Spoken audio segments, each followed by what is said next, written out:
Dear students, this is English ABC and here I am with my English classes for the preparation of the upcoming intermediate examination of Bihar School Examination Board. Bihar school examination board की intermediate परीक्षा जो कि फरवरी के पहले सप्ताह में ही scheduled है, उसमें अंग्रेजी विषय की तैयारी के सिलसिले में मेरा यह YouTube channel English ABC dedicated है।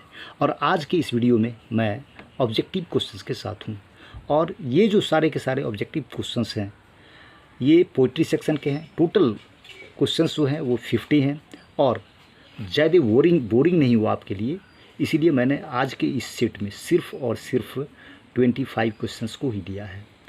और इसके साथ साथ यह कि हमारा जो यह आज का वीडियो है, इसमें जो क्वेश्चन का सेट है उसमें हमने कोशिश की है कि मैं स्टूडेंट को इतनी बढ़िया से ब्रीफ करूं कि उनका एक कंसेप्ट बन जाए। पोइट्री सेक्शन से कहीं से भी किसी भी तरह का क्वेश्चन अगर रेज़ किया जाए तो उसके लिए वो मेंटली प्रिपेयर्ड हो जाए, उनके स्टॉक में इतना कुछ आ जाए, इन्फॉर्मेशन या डाटा या जो भी है उनका नॉलेज इस हिसाब का हो जाए कि वो उसको फेस कर सकें, टैकल कर सकें।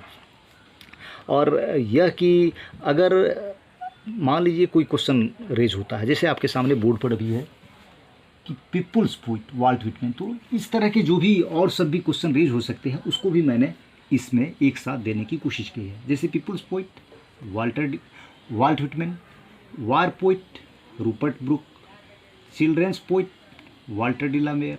तो इस तरह जो एक टॉपिक के क्वेश्चंस हैं उनको मैंने इसमें समेटा है। इसी तरह जो नोबेल प्राइज़ है या पुलित्ज़र प्राइज़ है या और तरह की चीज़ें हैं, जो एक तरह की चीज़ें हैं उसको भी मैंने इसमें एक जगह देने की कोशिश की है ताकि आपका कंसेप्ट इस पर बने। अब जैसे कि द नोबेल प्राइज़ विनर जो है, तो पोइट में आपके सिर्फ T.S. एलियट हैं जिन्होंने 1948 में नोबेल प्राइज़ जीता। इसी तरह जब 1948 में पुलित्ज़र प्राइज़ नोबेल प्राइज़ मिल रहा था T.S. एलियट को, तो वही W.H. ऑडेन ने 1948 में ही पुलित्ज़र प्राइज़ जीता। मैं 1948 मतलब ईयर पर इसलिए ज़्यादा फोकस कर रहा हूँ कि ये भी पूछा जाता है, हालांकि हिस्ट्री का तो पेपर नहीं है, फिर भी ये पूछा जा रहा है, ट्रेंड है तो फिर इसको फॉलो करना होगा। इसी तरह पोइट्री सेक्शन में ही है कि नोबेल प्राइज़ के लिए शॉर्ट लिस्टेड कमला दास जी हुई थी 1984 में। शॉर्ट लिस्टेड होता है कि अंतिम दौर तक जिसका नाम शामिल रहता है। शुरू में तो लिस्ट में ढेर सारे लोग रहते हैं, लेकिन अंतिम रेस तक जो शामिल रहते हैं उस रेस में, तो उसमें कमला दास थी 1984 में शॉर्ट लिस्टेड हुई थी नोबेल प्राइज़ के लिए। इसी तरह साहित्य अकादमी अवार्ड के लिए KKN दारूवाला 1984 में, जब कमला दास शॉर्ट लिस्टेड हो रही थी नोबेल प्राइज़ के लिए, सोचिए इंडिया के लिए कितना बड़ा साल होगा हुआ, तो साहित्य अकादमी अवार्ड के लिए KKN दारूवाला को अवार्ड मिला था 1984 में ही। इसी तरह अगर आप सारी बुक की चर्चा करें, बुक की बात करें, तो नोबेल प्राइज़ विनर जो है मार्टिन लूथर किंग जूनियर है 1964 में। और मार्टिन लूथर किंग जूनियर के साथ इसमें एक बात ये है कि उन्होंने जिस समय ये नोबेल प्राइज़ जीता था उस समय ये सबसे कम एज के थे नोबेल प्राइज़ विनर। और आज के डेट में अगर सबसे कम एज की चर्चा करें तो वो मलाला यूसुफ़ज़ई हैं पाकिस्तान की, जिन्होंने नोबेल प्राइज़ जीता है। फिर बर्ट्रैंड रसल हैं, उन्होंने 1950 में नोबेल प्राइज़ जीता। पर्ल एस बक है 1938 में नोबेल प्राइज़ जीता। इसके अलावा जैसे ऑर्डर ऑफ मेरिट है जो वाल्टर डिलामेयर को मिला था 1953 में, उन सबों को मैंने इस ऑब्जेक्टिव सेट में समेटने की कोशिश की है। अब इस पर अगर नोबेल प्राइज़ पर अगर आप नज़र डालें तो जो भी हैं T.S. एलियट हैं या फिर मार्टिन लूथर किंग जूनियर है, बर्ट्रैंड रसल है, पर्ल एस बक है, इसमें एक बात ध्यान देने की है, आप इसको दिमाग में रख लें कि मार्टिन लूथर किंग थोड़ा सा अलग हैं, इसलिए कि इसमें जिस किसी भी प्राइज़ की मैंने चर्चा की है, ये सारे के सारे प्राइज़ किस चीज़ से रिलेटेड हैं, लिटरेचर से। लिटरेचर में सारे के सारे प्राइज़ बांटे गए हैं। लेकिन मार्टिन लूथर किंग जूनियर, इन्होंने लिटरेचर में नोबेल प्राइज़ नहीं जीता था, इन्हें पीस के लिए, शांति के लिए नोबेल प्राइज़ मिला था। तो चलिए अब हम अपने क्वेश्चंस के साथ आपके सामने हैं और आपसे रिक्वेस्ट है कि आप पेशेंसली, अगर आप चाहते हैं कि आपकी तैयारी अच्छी हो तो आप पेशेंसली इस वीडियो को ज़रूर देखिएगा शुरू से अंत तक। निश्चित रूप से आपके लिए फ़ायदेमंद यह होगा। तो आज के इस सेट में 25 क्वेश्चन है। चलिए अब हम पहले क्वेश्चन को लेते हैं और आपको इस हिसाब से ब्रीफ करने की कोशिश करते हैं ताकि सारा चीज़ क्लियर हो जाए और आपका एक व्यू बने, आपकी कैपेसिटी बिल्डिंग हो। तो चलिए पहले क्वेश्चन के साथ हम आते हैं। Comes the very first question of this set इस सेट के जो जिसमें टोटल 25 क्वेश्चन है उनमें से पहला क्वेश्चन, और क्वेश्चन है who is the pioneer of metaphysical poetry. Hindi में इसको आप ऐसे समझ लें कि मेटाफिजिकल पोइट्री आध्यात्मिक कविता, यूँ कह लें कि मेटाफिजिकल पोइट्री आध्यात्मिक कविता के सूत्रधार, प्रणेता, जो जड़ में काम करने वाले लोग होते हैं उन्हें पायनियर कहते हैं। तो वो पायनियर कौन थे मेटाफिजिकल पोइट्री के? आपके सामने ऑप्शन है A John Donne, B Rupert Brooke, C Walt Whitman, D T S. Eliot. और करेक्ट आंसर है John Donne. Option A John Donne is the pioneer of metaphysical poetry. अब चलिए हम दूसरे क्वेश्चन के साथ आपके सामने आते हैं। क्वेश्चन नंबर 2, जिसका कि जिक्र मैंने पहले भी किया था, वही question, who is known as the people's poet. People's poet के रूप में कौन जाने जाते हैं? Option A W.H. Auden, B Walt Whitman, C John Keats, D Walter de la Mare. Correct answer है B Walt Whitman. People's poet के रूप में कौन जाने जाते हैं? Walt Whitman. चलिए अब तीसरे क्वेश्चन की ओर आते हैं। Question number 3, whose poems were not well received in her own country America at first। Hindi में इसका मतलब यह समझ लें कि कौन से ऐसे कवि हैं जिनके अपने देश अमेरिका में उनकी कविता को पहली बार, मतलब शुरुआत में बढ़िया ढंग से नहीं लिया गया, रीडर्स ने उसको बहुत अच्छा रिस्पॉन्ड नहीं किया। वो कौन से पोइट थे? ऑप्शन है आपके सामने में A Kamala Das, B Pearl S Buck, C Walt Whitman, D D.H. Lawrence. आपको पता है कि कमला दास तो फिर अमेरिका की थी ही नहीं।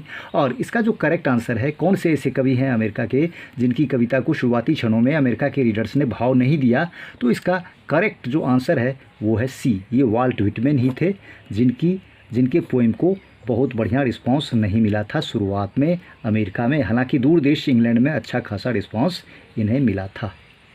करेक्ट आंसर है वाल्ट व्हिटमैन। और पढ़ाते हैं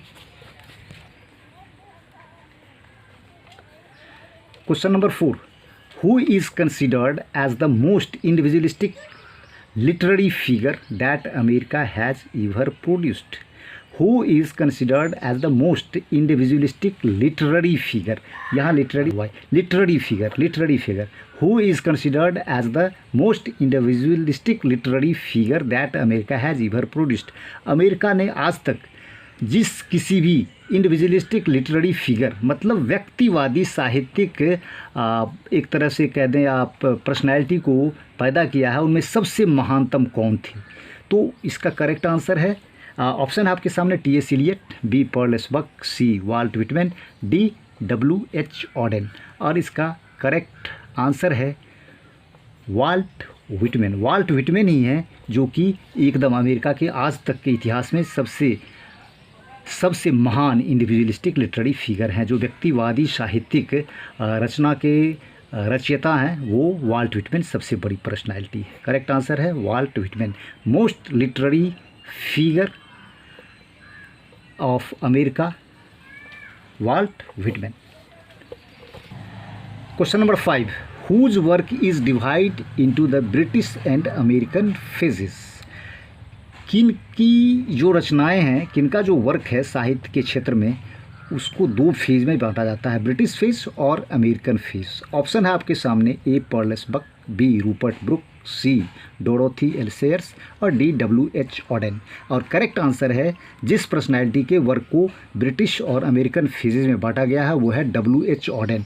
W.H. ऑडेन ने 1939 में हमेशा के लिए इंग्लैंड को छोड़ दिया और ये अमेरिका में जाकर शिफ्ट हो गए। तो करेक्ट आंसर है जिनके लिटरेरी वर्क को दो फेज में बांटा जाता है, ब्रिटिश और अमेरिकन फेज में, तो वो कौन है? W.H. Odean. Question number 6, for home poetry was a serious game. किनके लिए पोइट्री जो था एकदम सीरियस गेम था, बहुत ही गंभीर विषय हुआ करता था। For home poetry was a serious game. Option है आपके सामने A W.H. Auden, B Walter de la Mare, C K Daruwalla, D John Donne. और करेक्ट आंसर है आपका 6 ए W.H. ऑडेन। W.H. ऑडेन के लिए पोइट्री जो था वो सीरियस गेम था। Correct answer A W.H. Odean, जिनके लिए पोइट्री सीरियस गेम था। John Keats is one of the greatest of English poets. John Keats अंग्रेज कवि के रूप में किस क्षेत्र में प्रसिद्ध थे? ऑप्शन ए है मेटाफिजिकल, बी इंडिविजुअलिस्टिक, सी रियलिस्टिक, डी रोमांटिक। तो करेक्ट आंसर है इसका D romantic. John Keats is one of the greatest English romantic poets. Correct answer romantic, D. Question number 8, beauty is truth, truth beauty is related with. ये जो saying है, beauty is truth, truth beauty, सुंदरता ही सच है और मतलब सच सुंदर है, वो किससे रिलेटेड है, उसका संबंध किससे है? ऑप्शन आपके सामने है, A John Keats, B T S. Eliot, C Rupert Brooke, D Walter de la Mare. और करेक्ट आंसर है A John Keats. Beauty is truth, truth beauty is related with John Keats, great romantic poet John Keats. Question number 9, a thing of beauty is a joy for ever is related with. यह जो saying है, a thing of beauty is a joy for ever, ये जो beautiful saying है ये किससे related है? Option A है आपके सामने फिर John Keats, B T S. Eliot, C W H. Auden, D Rupert Brooke. और इस शेइंग का भी रिलेशन किसके साथ है? वो जॉन किट्स के साथ है। A thing of beauty is a joy for ever, इसका भी कनेक्शन किसके साथ है? जॉन किट्स के ही साथ है। Question number 10, who is called the children's poet. किसे चिल्ड्रेंस पोइट के रूप में जाना जाता है? पहले भी हमने इसकी चर्चा की थी। ऑप्शन है आपके सामने, A William Wordsworth, B Kamala Das, C Walter de la Mare, D K N. Daruwalla. तो करेक्ट आंसर है वाल्टर डिलामेयर। चिल्ड्रेंस पोइट के रूप में, जिनका मतलब वर्ल्ड ऑफ चिल्ड्रेन से काफ़ी ज़्यादा गहन रिश्ता था, इस पर काफ़ी कुछ उन्होंने बताया, लिखा, तो वाल्टर डिलामेयर करेक्ट आंसर है। वो है वाल्टर डिलामेयर, वाल्टर डिलामेयर को correct answer Walter de la Mare. Question number 11, who is called the war poet. War poet के रूप में किसे जाना जाता है? इसकी भी चर्चा मैंने पहले की थी। I have told you earlier, who is called the war poet. Option A है आपके सामने Rupert Brooke, B John Keats, JOHN spelling में थोड़ा सा एरर है, जॉन किट्स, फिर John Donne, T S. Eliot. Correct answer है रूपर्ट ब्रुक। रूपर्ट ब्रुक को वार पोइट के रूप में जाना जाता है पूरी दुनिया में। Question number 12, who described Rupert Brooke as the handsomest young man in England. ये क्वेश्चन है कि किसने रूपर्ट ब्रुक को इंग्लैंड के सबसे हैंडसम युवा व्यक्ति, सबसे हैंडसम युवा के रूप में डिस्क्राइब किया है। किसको? रूपर्ट ब्रुक को। और एक चीज़ मैं यहाँ और ऐड करना चाहूँगा आपके नॉलेज के लिए, हैंडसम का अगर कंपेरेटिव और सुपरलेटिव हो तो वो मोर हैंडसम और मोस्ट हैंडसम होगा, लेकिन यहाँ the handsomest young man use किया गया है, तो काफ़ी पहले की बात है और बड़े लोगों पर हम बहुत ज़्यादा सवाल नहीं उठा सकते, इसीलिए सुपरलेटिव का ये फॉर्म हमारे सामने है। Who describe Rupert Brooke as the handsomest young man in England. हम लोग इस वर्ड का यूज़ नहीं कर सकते, लेकिन यहाँ क्या हुआ है, इसका मतलब भी वही है कि सबसे हैंडसम यंग मैन के रूप में किसने रूपर्ट ब्रुक की चर्चा की है, का जिक्र किया है। ऑप्शन है आपके सामने जॉन किट्स, बी में है डब्ल्यू बेट्स, सी में बर्ट्रैंड रसल, डी में H.E. बेट्स। करेक्ट आंसर है W.B. इट्स। इन्होंने ही रूपर्ट ब्रुक को द हैंडसमेस्ट यंग मैन कहा था। वास्तविक में बहुत ही हैंडसम थे रूपर्ट ब्रुक और अनटाइमली चले गए इस दुनिया से। तो चलिए, रूपर्ट ब्रुक को सबसे द हैंडसमेस्ट यंग मैन किसने पुकारा? वो W.B. इट्स थे। Question number 13, Rupert book died of, मतलब क्या? रूपर्ट ब्रुक का डेथ हुआ, और बीमारी से प्रायः जो डेथ होता है उसमें डाइड के बाद ऑफ, प्रायः नहीं हमेशा डाइड ऑफ। और यहाँ है ऑप्शन ए आपके सामने है tuberculosis, B cancer, C cholera, D septicaemia. Rupert Brooke का जो डेथ हुआ था और कम ही उम्र में वो चले गए थे इस दुनिया से, तो किस की वजह से हुआ था? सेप्टिसेमिया की वजह से। Rupert book died of septicaemia. एक और क्वेश्चन आपके सामने आएगा जॉन किट्स डाइड ऑफ, तो वहाँ उसका आंसर देखेंगे तो Rupert Brooke died of septicaemia. Correct answer है septicaemia. Next question, question number 14, John Keats died of, इससे पहले था रूपर्ट ब्रूक डाइड ऑफ, तो वहाँ करेक्ट आंसर था septicaemia. John Keats died of, option A tuberculosis, B cancer, C cholera, D septicaemia. तो septicaemia तो नहीं है। John Keats died of tuberculosis, TB से जॉन किट्स का डेथ हुआ था। ये भी जल्दी ही इस दुनिया को छोड़ के चले गए थे और उतने ही कम समय में बहुत अच्छी अच्छी चीज़ें इन्होंने लिखी। John Keats died of tuberculosis. Correct answer है tuberculosis. Question number 15, which is a sonnet, sonnet इसमें से कौन सा है? Ode to autumn, the artist, my grandmother's house, the soldier. इनमें से सोनेट कौन सा है? तो करेक्ट आंसर है द सोल्जर। अब क्यों जो 14 लाइंस वाली पोएम होती है उसे ही सोनेट कहते हैं। आप सोल्जर को गिन ले, उनमें सिर्फ और सिर्फ 14 लाइन ही है। तो ये भी क्वेश्चन आ सकता है, आएगा हमारे इस सेट में है कि सोनेट में कितने लाइंस होते हैं। तो आप जान लें कि 14 लाइंस होते हैं, यहाँ ही जान लें। और सोनेट कौन सा है? आपके जो टोटल 10 पोइम्स है उनमें से द सोल्जर जो है वो सोनेट है। ये इंपॉर्टेंट चीज़ है, इसको आप अच्छी तरह याद रखें। सबको आप अच्छी तरह याद रखें, इसको भी आप इस व्यू से देखें। Which is a sonnet, the soldier is a sonnet. Correct answer the soldier.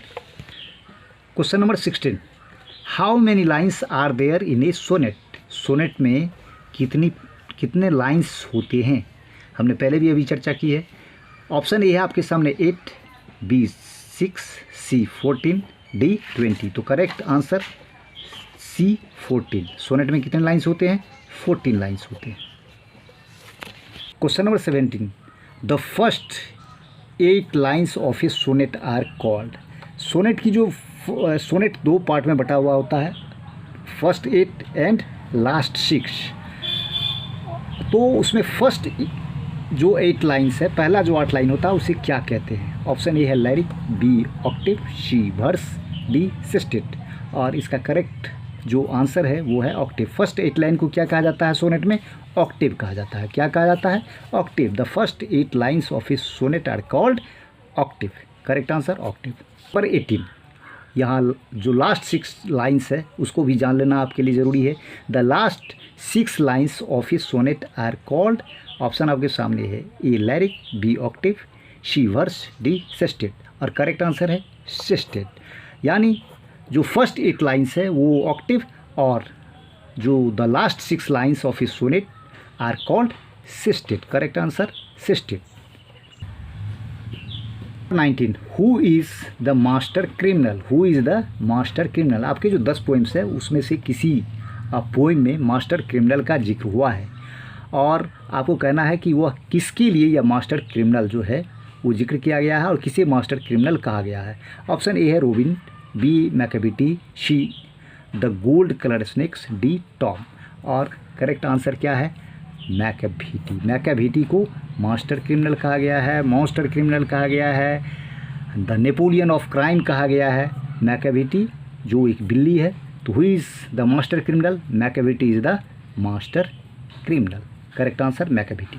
20, who is the child working with his father in the poem fire hymn. Who is the child walking with his father in the poem fire hymn. वो burning घाट मतलब श्मशान घाट के पास से कौन बच्चा है जो अपने पिता के साथ गुजर रहा है? ऑप्शन ए है द पोइट हिमसेल्फ, खुद मतलब स्वयं पोइट, द पोइट सन, कवि के पुत्र, द पोइट्स ब्रदर, कवि के भाई, ऑप्शन सी। और डी है द पोइट्स फ्रेंड, कवि के दोस्त। और करेक्ट आंसर है द पोइट हिमसेल्फ। पोइट स्वयं जब छोटे बच्चे थे तो वो श्मशान घाट के पास से अपने पिता के साथ गुजर रहे थे। The poet himself is the correct answer. The poet himself was walking with his father in the poem fire hymn. Question number 21, what is the religion of the poet of fire hymn. जो फायरहिमन कविता है उसके जो poet हैं, आपको पता है कि के दारूवाला हैं, उनका धर्म क्या था? फायरहिमन के पोइट का जो उसके मतलब एक तरह से आप कह दें नरेटर हैं, उसके उसके उनका रिलीजियन कौन सा था, उनका धर्म कौन सा था। ऑप्शन ए है जीव, बी क्रिश्चियन, सी हिंदू, डी जोरेस्ट्रियन। और करेक्ट आंसर है जोरेस्ट्रियन। वो जोरेस्ट्रियन धर्म से थे, इसीलिए उन्हें अपनी संतान को, जब उनकी संतान का डेथ हो गया था, उसे जलाना नहीं था, लेकिन उन्होंने जलाया तो ये बड़ी बात हो गई थी, क्रांतिकारी बात हो गई थी और वहाँ क्षमा याचना की बात उठी थी। चलिए, तो फायरमैन के जो पोइट है उनका रिलीजियन क्या था, जोरेस्ट्रियन। जीव, क्रिश्चियन या हिंदू नहीं, जोरेस्ट्रियन, पारसी धर्म था। Question number 22, what is the tower of silence. Tower of silence क्या है। Option A structure on which Parsis disposes of the dead bodies. Option B Lincoln Memorial in Washington DC. Option A की हिंदी में आपको बतला दूं कि यह एक स्ट्रक्चर है जहां पारसी लोग अपनी डेड बॉडी का संस्कार करते हैं, मृत शरीर का संस्कार करते हैं। ऑप्शन बी है Lincoln Memorial in Washington DC, Washington DC में लिंकन स्मारक। Option C a structure of tower in the memory of warriors of second world war. Second world war में सेकेंड वर्ल्ड वार के योद्धाओं की स्मृति में वाशिंगटन डीसी में बनाया गया टावर है। जो टावर बनाया गया है मतलब सेकेंड वर्ल्ड वार के योद्धा की स्मरण में।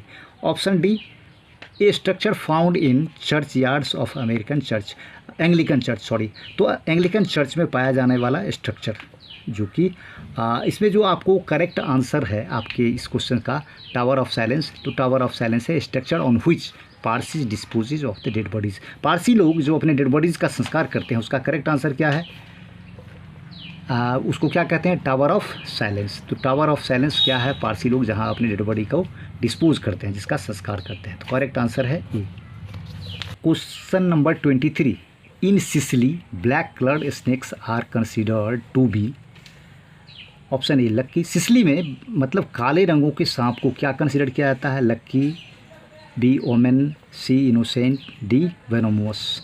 तो काले कलर के सांप को, जिसको जनरली विषैला माना जाता है, सिसिली में उसे क्या माना जाता है, इनोसेंट माना जाता है। इनोसेंट माना जाता है मतलब विषैला नहीं माना जाता है, खतरनाक नहीं माना जाता है। In Sicily black coloured snakes are considered to be innocent. Snake chapter का ये क्वेश्चन है, innocent. Black coloured snakes are considered to be innocent in Sicily. Question number 24, in Sicily gold coloured snakes are considered to be. Option A lucky, B omen, C innocent, D venomous. जो सुनहरे रंग के सांप है उन्हें Sicily में किस रूप में देखा जाता है, तो उसे वेनोमियस, विषैला माना जाता है। जो गोल्ड कलर का सांप होता है, सुनहरे रंग का, सोने का रंग का, जिसका रंग बड़ा सुंदर होता है, उसे सिसिली में क्या माना जाता है, विषैला माना जाता है, वेनोमोस। करेक्ट आंसर है वेनोमोस। नंबर 25, जो कि इस सेट का लास्ट क्वेश्चन है। 25, व्हाट इज़ एटना। एटना क्या है। ऑप्शन आपके सामने, एन आइलैंड, एक द्वीप, बी ए डिज़र्ट, एक मरुस्थल, सी ए वोल्केनो, एक ज्वालामुखी, डी ए स्टेट। तो एटना क्या है और करेक्ट आंसर इसका क्या है, वोल्केनो मतलब ज्वालामुखी। What is Etna, Etna is a volcano. Correct answer volcano.